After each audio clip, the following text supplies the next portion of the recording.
Everyone in Port Harcourt knew the name Amara. Her father, Chief Emeka Okafor, owned half the shipping terminals along the coast and 3 hotels in the city center. His daughter had grown up with drivers, private tutors, and a wardrobe that could fill a boutique. But by the time Amara turned 30, the whispers had grown louder than her father's business empire. 30 years old and still no husband, the market women murmured whenever her car passed. All that money, and she still can't find a man to marry her. Even Mama Ngozi, who sold pepper and tomatoes by the roadside, and barely had enough to feed her own children, would shake her head and laugh. Money cannot buy a husband, she would say to her customers. Look at that girl. Rich enough to buy this whole street. And no man wants her. It did not matter that Amara was educated, that she ran her father's foundation, that she was kind to the drivers and the housemaids who worked for her family.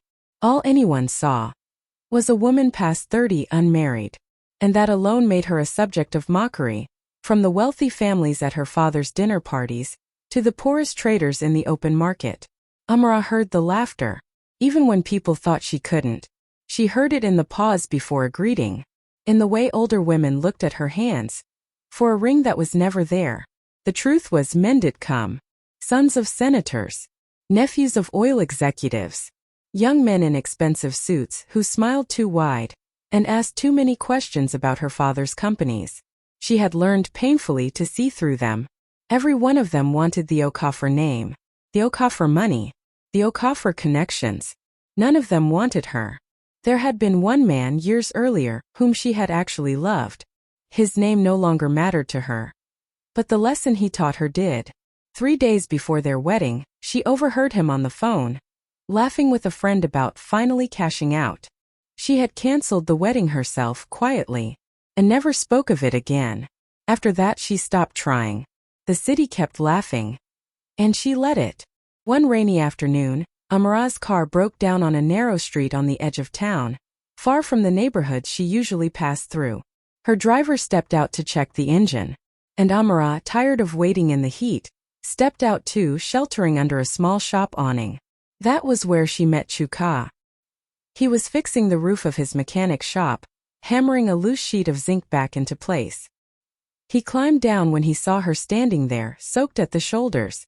"You should not stand in the rain like that," he said, offering her a plastic stool from inside his shop. "Sit. Let me look at your driver's engine."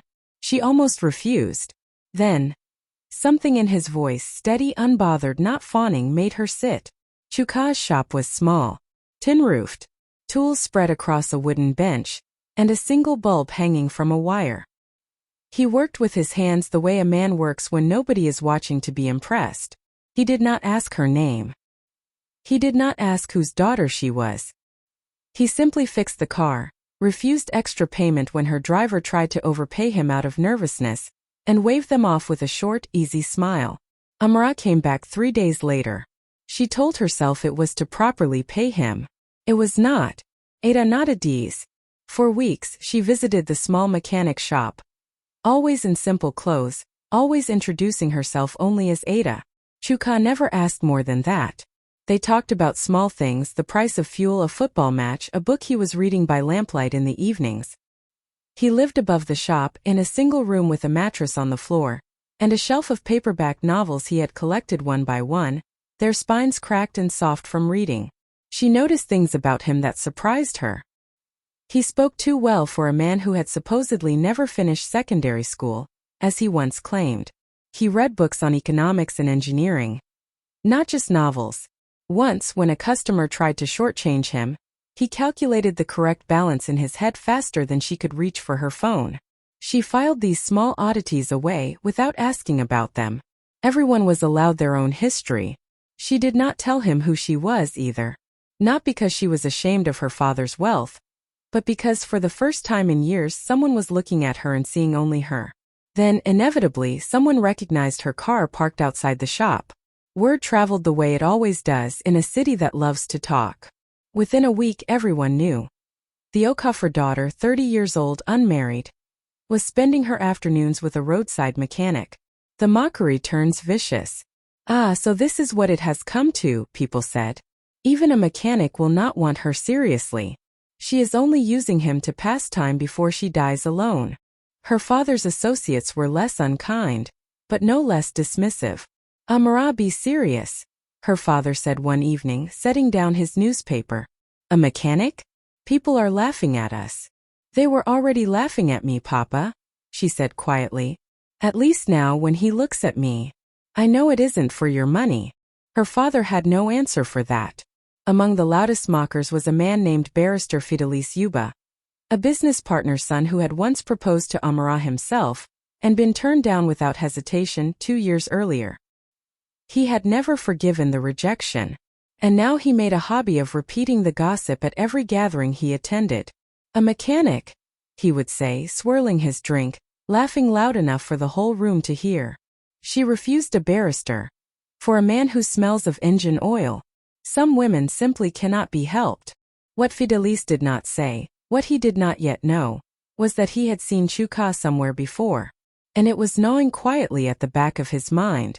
When Adiz told the truth, when Amara finally told Chuka who she really was, that Ada, who visited his shop with grease on her sandals, was the same woman the whole city gossiped about, she watched his face carefully, bracing for it to change the way every other man's face had changed.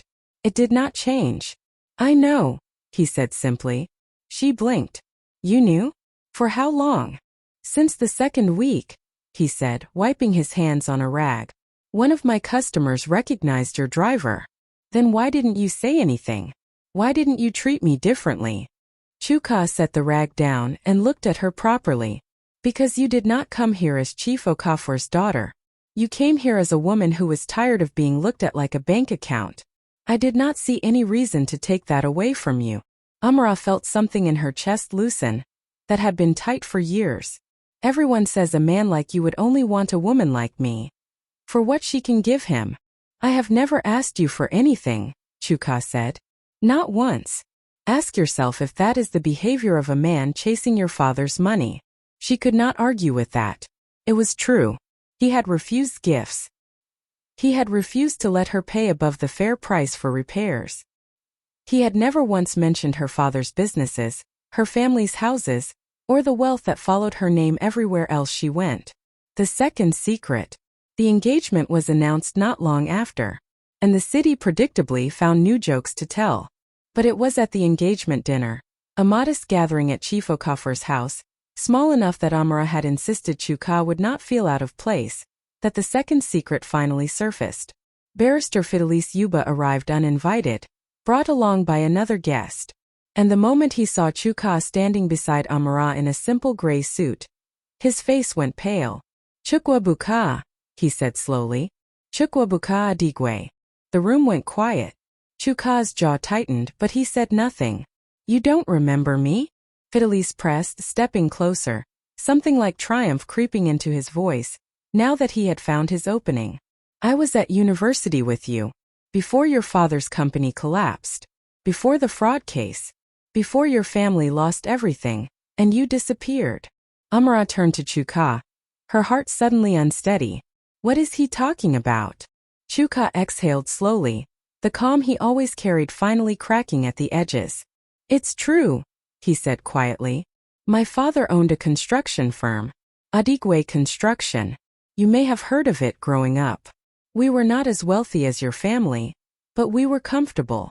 Then when I was 23, my father's business partner forged contracts in his name and disappeared with the company's funds. My father was blamed. He lost everything, the company, the house, his reputation. He died 2 years later, still trying to clear his name. The room stayed silent, waiting. I could have fought to rebuild it, Chuka continued. I had the education. I had people who still believed in my father. But I watched what money and reputation did to the people around me, how quickly they turned, how quickly they judged. I did not want that life anymore. So I left the city, changed nothing about my name except how I introduced myself, and became a mechanic. I built something small, but it was mine. And no one could take it from me with a forged signature. He turned to Amara. I did not tell you because I did not want you to think I understood your loneliness, because I was trying to match it. I wanted you to know me first, the way I got to know you first, before either of our old lives came into the room. Fidelis, who had expected humiliation, found none. Instead, the room's attention shifted entirely away from him, and after a few uncomfortable minutes, he excused himself and left without another word. What the truth changed. Chief Okafor, who had been quiet through the entire exchange, finally spoke. Adigwe, he said slowly. I knew your father. He built the Eastern Bridge extension for one of my terminals 15 years ago. Good work. Honest man. He studied Chuka for a long moment. I always wondered what happened to that family. Now you know, sir, Chuka said. You could have told me who you were the day you asked to marry my daughter, Chief Okafor said, not unkindly. It might have made things easier.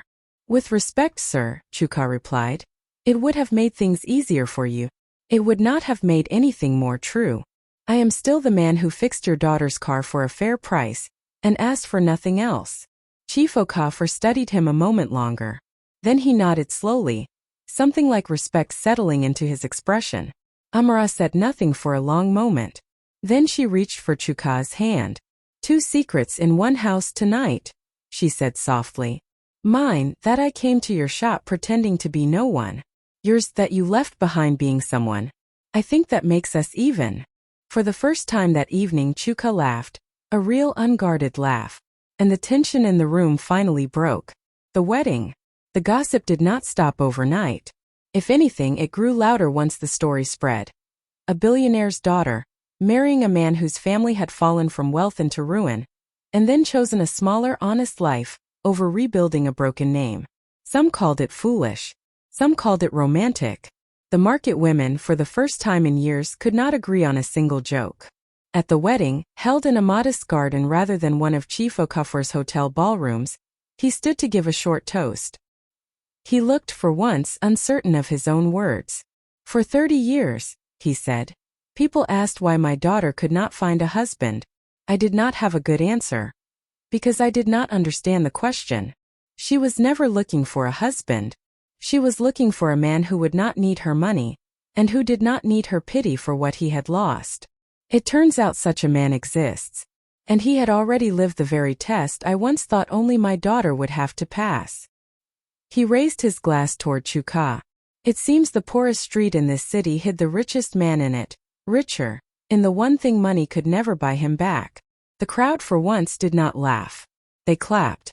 And somewhere near the back, Mama Ngozi, who had mocked Amara more times than she could count, wiped her eyes with the edge of her wrapper and said nothing at all. As for Barrister Fidelis Yuba, he never told the rest of the story. He knew that Chuka's father had in fact been fully exonerated after his death, when the real fraudster was finally caught trying the same scheme on another company. It hardly mattered anymore. The truth Chuka and Amara had built between themselves was worth more than any name either of them had been born with.